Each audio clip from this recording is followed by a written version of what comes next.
Hi, church. It is a beautiful spring day, this Good Friday, and I wanted to just take a few moments to celebrate with you the work that Jesus did about 2,000 years ago. On Good Friday, we remember what Jesus did for you and for me. He was beaten, he was bloodied, he was tortured. In fact, he lost so much blood that when he is forced to carry his cross to his crucifixion, they had to compel a passerby, a man named Simon, to help him carry his cross. And they brought him, Mark 15 and verse 22 says, and they brought him to the place called Golgotha, which means place of a skull. And they offered him wine mixed with myrrh, but he did not take it. And they crucified him and divided his garments among them, casting lots for them to decide what each should take. And it was the third hour, we'll talk a little bit about that on Sunday, what all of these time measurements mean, when they crucified him. And the inscription of the charge against him read, "The King of the Jews." Of course, this was in jest by them. And with him they crucified two robbers, one on his right and one on his left.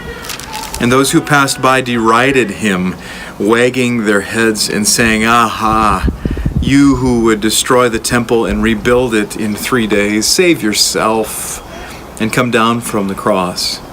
So also the chief priests with the scribes mocked him to one another, saying, "He saved others, he cannot save himself. Let the Christ, the King of Israel, come down from the cross that we may see him and believe." Those who were crucified with him also reviled him. And when the 6th hour had come, there was darkness over the whole land until the 9th hour. Can you imagine that? It was a beautiful spring day. The sun was out. That's how they knew what hour it was of the day. And all of a sudden there was darkness, like this. And at the 9th hour, Jesus cried with a loud voice, "Eloi, Eloi, lema sabachthani," which means, my God, why have you forsaken me?" And some of the bystanders hearing it said, "Behold, he is calling Elijah." And someone ran and filled a sponge with sour wine and put it on a reed and gave it to him to drink, saying, "Wait, let us see whether Elijah will come to take him down." And Jesus uttered a loud cry and breathed his last. And the curtain of the temple was torn in two from top to bottom. Verse 39, and when the centurion who stood facing him saw that in this way he breathed his last, he said, "Truly this man was the Son of God."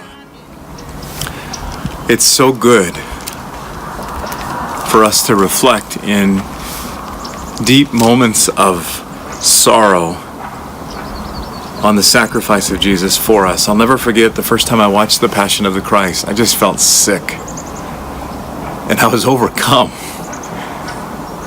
with emotion because I realized that the reason that Jesus was hanging on the cross was because of my sin. He wouldn't have had to be there if it were not for my sin and my need to be rescued. If we don't understand the personal connection from our need to what Jesus was doing on the cross, the gospel won't be good news to us, and the cross will seem foolish to us, as it does to much of the world.